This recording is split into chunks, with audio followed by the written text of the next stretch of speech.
नैसर्गिक. नैसर्गिक शब्द जो आहे ना तो फार महत्त्वाचा आहे. ही सगळी पुन्हा निसर्गता आहे. हे सगळं नैसर्गिक त्या ठिकाणी आहे. कोणी त्या ठिकाणी जसे एखादे पुतळे तयार करतात आणि मग तो त्या ठिकाणी तो हे करतो ते करतो ते करतो, तसं इथे काय नाही. इथे निसर्गता आहे, सगळं होतं. हे सगळं जर आपण अनुभवलं तर एक गंमतच आहे. आणखीन एक मी सांगतो, माणसाला माणूसच होतो. असं कधी झालं का माणसाला लांडगा झाला, लांडग्याला माणूस झाला, असं कधी झालं आहे? नाही. माणसाला माणूस, लांडग्याला लांडगा, कोल्याला कोला, वाघाला वाघ, कावळ्याला कावळा, चिमणीला चिमणी, व्यवस्थेचा भाग. म्हणजे बघा, माणूस म्हणून वेगळा, कावळा म्हणून वेगळा, चिमणी म्हणून वेगळा, म्हणजे प्रत्येक पुन्हा एकमेकांपासून वेगळे.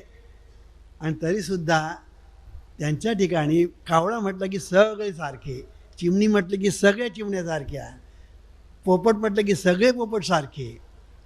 आणि पोपट्याच्या पोटाला कावळा येत नाही, कावळ्याच्या पोटी पोपट येत नाही. ही व्यवस्थेचा भाग आहे. आणि हे झालं नसतं तर प्रलय झाला असता. हो, माणसाला लांडगा, माणसाला वाघ, माणसाला कोला. अरे बाबा बाबा, मी कल्पनाही करत नाही, अंगावर काटा येतो. हा व्यवस्थेचा भाग आहे. आता दुसरं एक उदाहरण देतो, शरीराचंच देतो. आपल्या शरीरामध्ये सर्वात महत्त्वाचा घटक कुठला? स्थूल दृष्टीने आपण म्हणतो झाला, जो आहे पण डोळ्याला दिसत नाही. आहे पण रक्त. रक्त रक्त आहे, दिसतंय आपल्याला. रक्त आपल्याला दिसत नाही, पण ते आहे म्हणून आपण आहोत. बघा, विश्वामध्ये काय आहे एक एक. मी ह्याच्यावर बोलायचं ठरवलं ना, खूप बोलणार काय, पण आता वेळ नाही. मी थोडक्यात सांगतो आहे. आता हे रक्त आहे, रक्त आहे म्हणून आपण आहोत. म्हणून रक्त जर ऑपरेशन करताना रक्ताचा स्राव झाला ना, तर आपण म्हणतो आम्हाला रक्ताचा सप्लाय पाहिजे, रक्ताचा सप्लाय पाहिजे. म्हणून आपल्याला अगोदरच तयारी करावी लागते. तर हे लक्षात ठेवा की हे सगळं जे आहे, रक्त हा एक महत्त्वाचा भाग आहे. आणि रक्त जर नसेल तर आपण असू शकत नाही जिवंत. आणि रक्ताचा पुरवठा सर्व अवयवांना होतो, तेव्हा हे शरीर व्यवस्थित धड चालतं. चाले हे शरीर कोणाची सत्ते. हे मी पुन्हा पुन्हा काय सांगतो, हे सगळं नीट समजलं पाहिजे. हे चाले हे शरीर काय प्रकरण आहे ते. तेव्हा रक्त आहे म्हणून हे सगळं. पण आता रक्त आहे, रक्त निर्माण जर झालं नाही. आता रक्त निर्माण कधी होतं? तुम्ही खाता तेव्हा. तुमच्या पोटामध्ये अन्न जातं, पाणी जातं, आणि त्याच्यातून निरनिराळ्या तऱ्हेचे आपल्या शरीरामध्ये अशी काही व्यवस्था आहे की त्याचे स्राव त्या ठिकाणी होतात त्या अन्नाच्या पचनक्रियेवर. आणि त्याच्यातून निरनिराळ्या तऱ्हेचे रक्त, मांस, नखं वगैरे गोष्टी निर्माण होतात. जर लोकांनी ठरवत तुमच्याकडे बघायचंच नाही तर चेहरासह तुम्ही बघणार नाही आरशात. कळलं की नाही? तेव्हा सांगायचा मुद्दा असा की आपण आपल्या शरीराकडे बघत नाही. आता मला सांगा, आम्हाला देव दिसत नाही म्हणून तुम्ही बोंबलता. तुमची पाठ तरी तुम्हाला दिसते का हो? आपल्याच पोटाच्या पाठीमध्ये पाठ आहे, दिसते. उठून एकाने हात वर करून मला दिसते म्हणून सांगा. आता तुला जिथे स्थूल शरीराची पाठ दिसत नाही, तिथे मी देवाचा साक्षात्कार करून घेतला म्हणून एखादा बुवा सांगतो, तेव्हा तो किती खोटं बोलतो हे लक्षात ठेवा. हा साक्षात्कार शब्द हा इतका वापरून गुळगुळीत झालेला आहे. कोणी उठावं आणि मला साक्षात्कार झाला म्हणून सांगावं, आणि मूर्ख लोकांनी त्यांच्या पाठीमागे हे साक्षात्कारी पुरुष म्हणून धावावं. कळलं की नाही? त्यात आणखीन अवतारांची एक परंपरा सुरू झालेली आहे. कोण साईबाबांचा अवतार, कोण मारुतीचा अवतार, कोण विष्णूचा अवतार, कोण शंकराचा अवतार, कोण कोणाचा अवतार, आणि शेवटी या देशाचा अवतार असा. हे सगळे अवतार करतात काय? कळलं की नाही? या देशाला, या राष्ट्राला दशावतार का? या राष्ट्राची दुर्दशा का? एवढे अवतार झाले, आता सगळे म्हणतात मी अवतार आणि तू. मग हे अवतार करतात काय? अंगात येणारे आणखीन वेगळेच. अंगात येणारे बाया, अंगात येणारे बुवा हे आणखीन वेगळेच. अहो त्या बाईने देव काढला.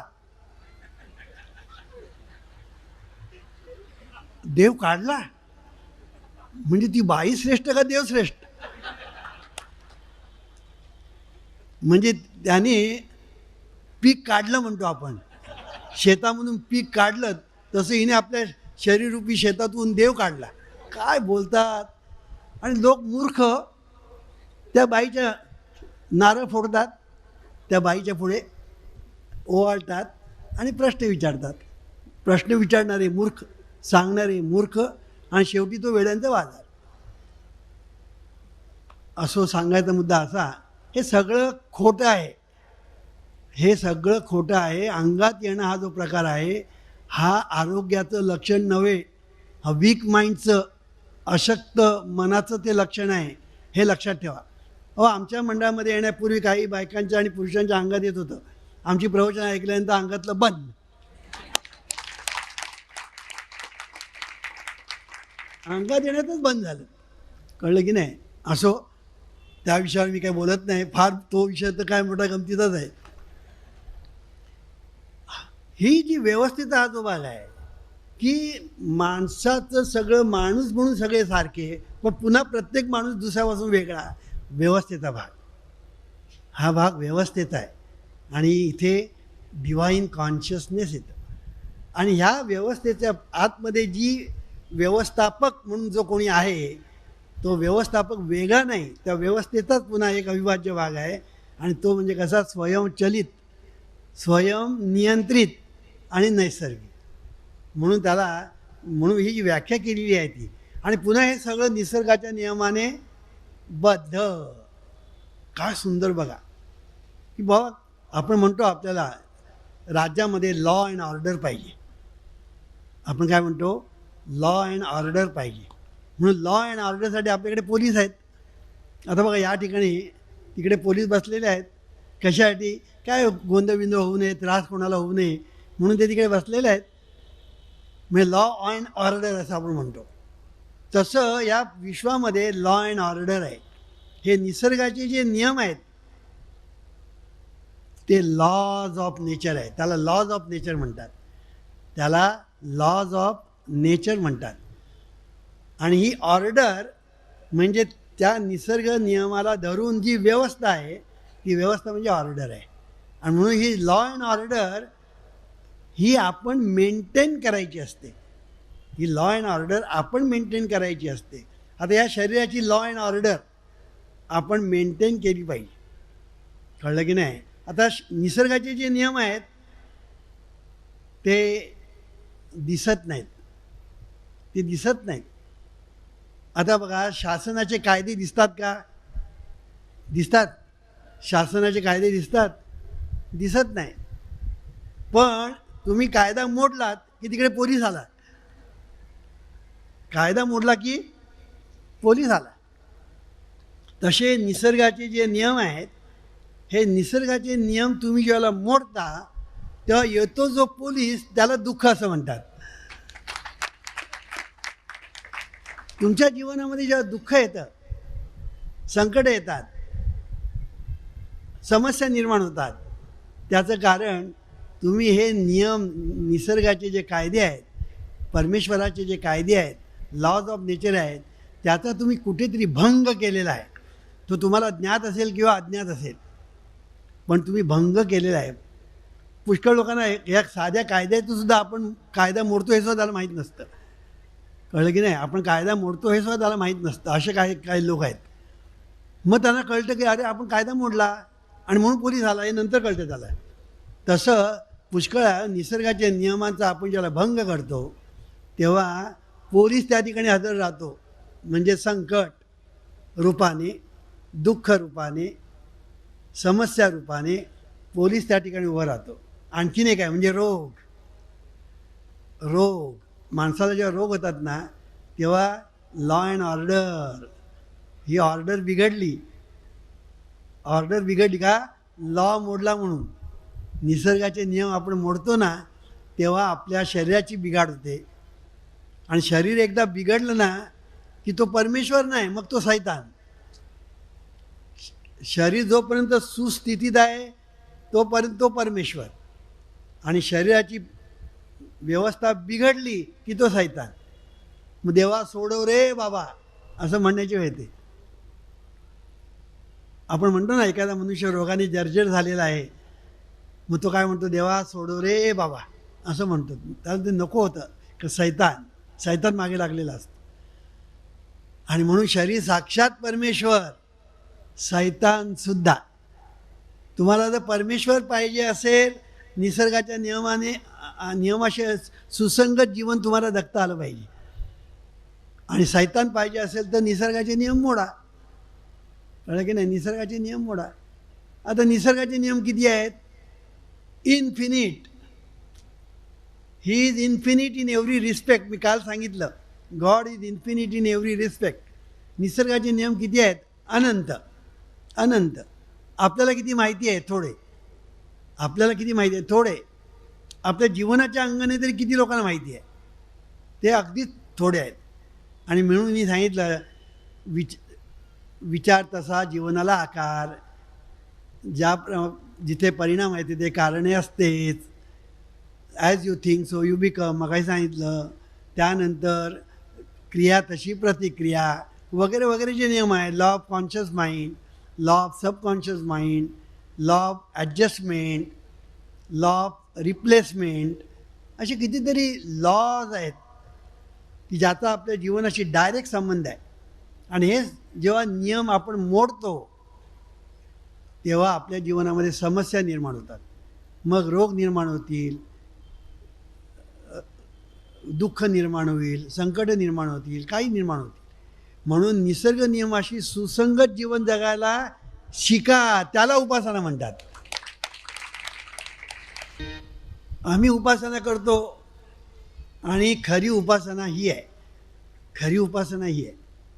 काय आहे की निसर्ग नियमाशी सुसंगत जीवन जगणं म्हणजे उपासना. आणि निसर्ग नियमांना सुसंगत जीवन न जगणं म्हणजे प्रतारणा. मग तुम्हाला उपासना करायची का प्रतारणा करायची ते तू ठरव, कारण तूच आहेस तुझ्या जीवनाचा शिल्पकार. फार गमतीचा हा विषय हो. परमेश्वरासारखा गमतीचा विषय दुसरा नाही, आनंदाचा विषय दुसरा नाही, सुखाचा विषय दुसरा नाही. परमेश्वर एकदा तुम्हाला समजला ना की सुखच सुख. आनंदाचे डोई आनंद तरंग, आनंदाचे अंग आनंदाची, सुखच सुख.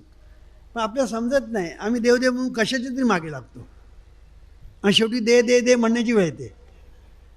कळलं की नाही? नाहीतरी देवळात जातो तो देव दे करण्यासाठीच जातो, नाही का? देवळामध्ये लोक जातात ते कशासाठी? दे दे करण्यासाठी जातात.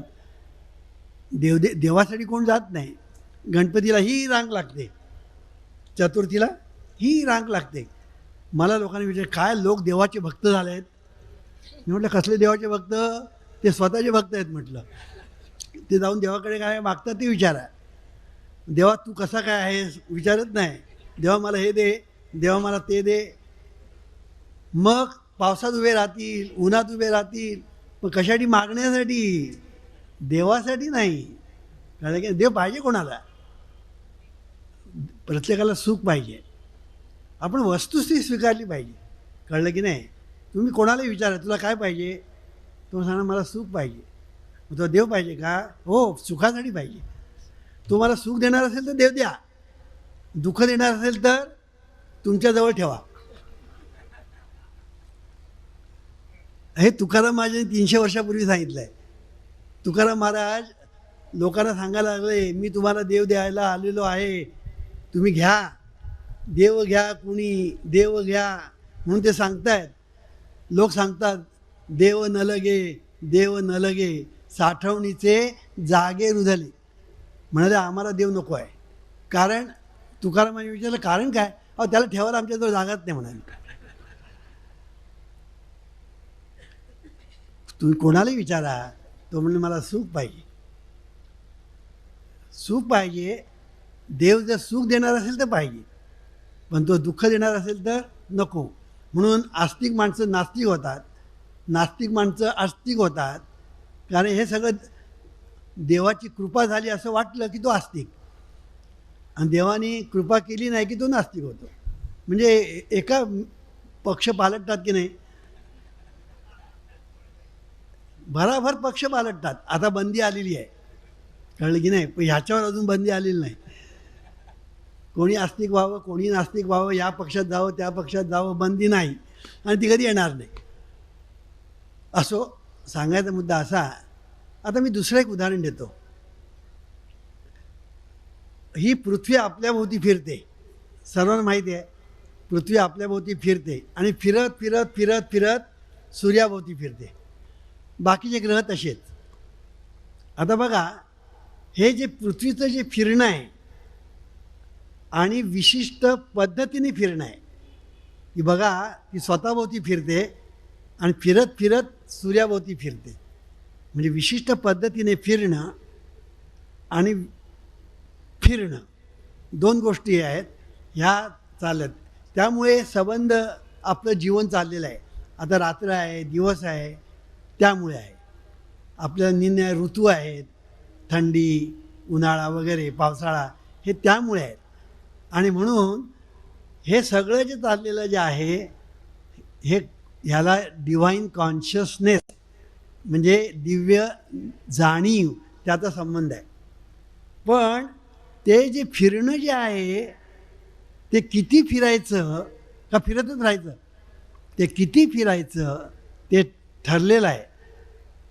आणि ते फिरवण्याचं जे कार्य जे आहे तेही चाललेलं आहे. चाललेलं आहे. ह्याचा संबंध डिव्हाइन इंट्युशनशी म्हणजे दिव्य नेणीविषयी येतो. हे जर तुम्हाला एकदा समजलं ना की आपल्या जीवनामध्ये असं चाललेलं आहे, विश्वामध्ये असं चाललेलं आहे, जगात असं सगळं चाललेलं आहे. आपण ते पाहत नाही म्हणून आपल्याला परमेश्वर दिसत नाही. म्हणून ते ज्ञानदृष्टीने पाहावे. ते ज्ञानदृष्टी ज्याला आपण म्हणतो ना त्याला तिसरा डोळा असं म्हटलेलं आहे. त्याला तिसरा डोळा म्हटलेला आहे. तिसरा डोळा म्हणजे ज्ञानचक्षू. आणि हा ज्ञानचक्षू उघडण्याचं सामर्थ्य फक्त सद्गुरूकडे आहे. हे जेव्हा ते ज्ञानचक्षू तुम्हाला देतात आणि उघडला जातो त्यावेळेला तुम्हाला मग हे सगळं जे आहे ना ते दिव्य आहे असं दिसेल. हे विश्व म्हणजे काय, आम्ही म्हणतो आहे नाशिवंत आहे, ते मिथ्या आहे, ते खोटं आहे, ते त्याज्य आहे, हे सगळं खोटं आहे.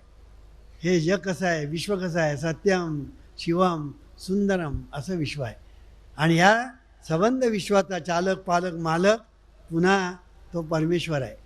पुन्हा त्याचं ते अव्यक्त स्वरूप आहे. त्याचं जे व्यक्त स्वरूप आहे त्याचं मी आता थोडक्यात वर्णन केलं. थोडक्यात कळलं की नाही? का थोडक्यात म्हणण्याचं कारण असं की कितीतरी उदाहरणं देऊन हे आणखीन मी स्पष्ट करू शकलो असतो. पण उदाहरणं करत सांगितलं तर रात्र मला इथे बसावं लागेल.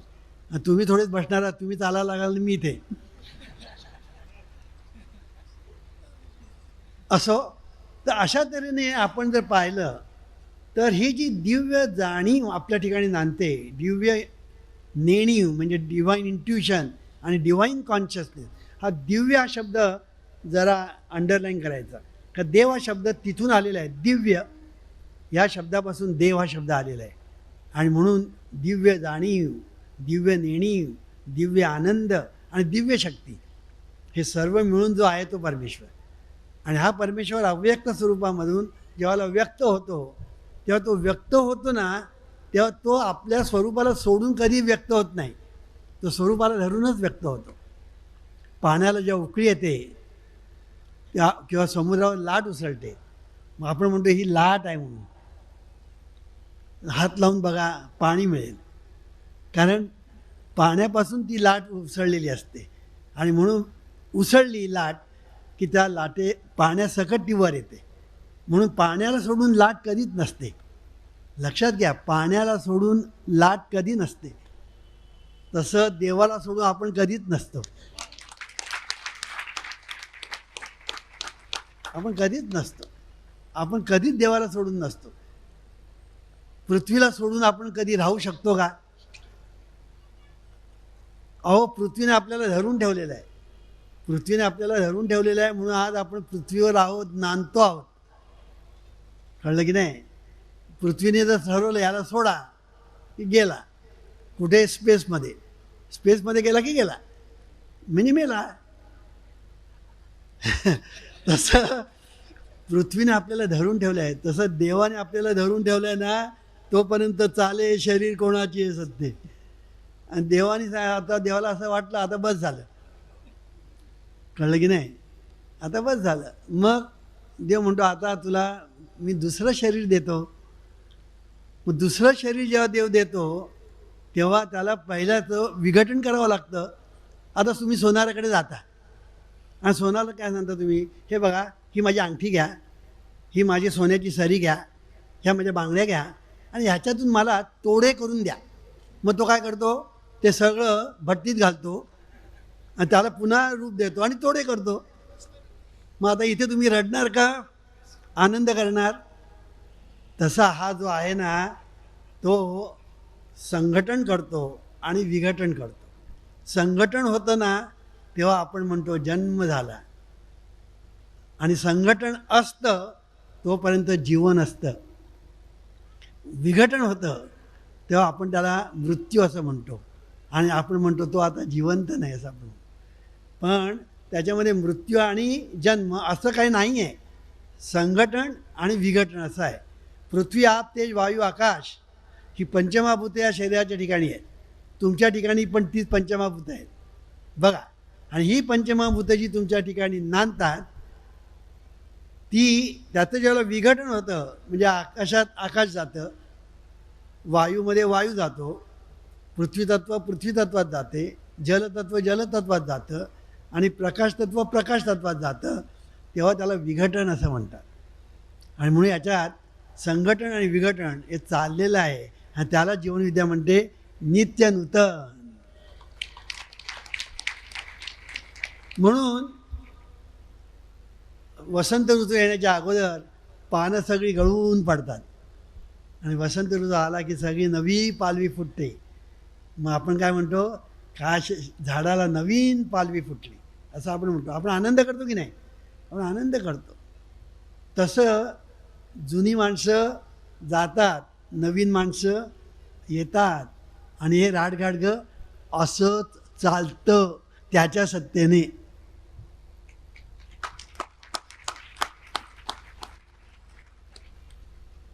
किती बोललं ना तरी कमी. पण हा विषय मोठा आहे, कळलं की नाही. आणि तुम्ही हा विषय समजावून घ्या. तुम्हाला काही कठीण वाटलं ना तर आम्ही तुम्हाला समजावून देऊ, पण समजावून घेण्यासाठी माझ्या घरी मात्र येऊ नका. सगळे तर माझ्या घरी आलं तर काय होणार मला सांगा, मला घरातून बाहेर जावं लागेल. ते उंट आणि अरब अशी अवस्था होईल, कळलं की नाही. तेव्हा मी शुक्रवारी येतो तिकडे, कळलं काय. आम्ही आता आम्ही कोर्सेस सुरू केलेले आहे. कोर्सेस कशासाठी सुरू केलेले आहे की हा विषय तुम्हाला अधिक चांगला आहे ते समजावा, कळलं की नाही. हा विषय तुम्हाला अधिक उत्तम रीतीने समजावा म्हणून कोर्सेस सुरू केलेले आहेत. आता त्यांनी सांगितलं या कोर्सेसचं महत्त्व काय. तर हे जे कोर्सेस तुम्ही जर केलेत तर जीवनविद्या तुम्हाला इतकी चांगली समजेल आणि आनंद होईल. मग तुम्ही म्हणा जीवनविद्येला पर्याय नाही. आता हे लोक म्हणतात जीवनविद्येला पर्याय नाही, तर तुम्हाला वाटतं अतिशयोक्ती आहे. जे नवीन लोक आहेत ना ते म्हणतात हे असंच म्हणणार, कारण हे त्यांचेच लोक आहेत ना, हे असंच म्हणणार, कळलं की नाही. पण तुम्ही ज्यावेळेला जीवनविद्येत प्रवेश कराल आणि जीवनविद्या अंगी बाणवाल तेव्हा तुम्ही म्हणाल जीवनविद्येला पर्याय नाही, जीवनविद्या पाहिजेच, कळलं की नाही.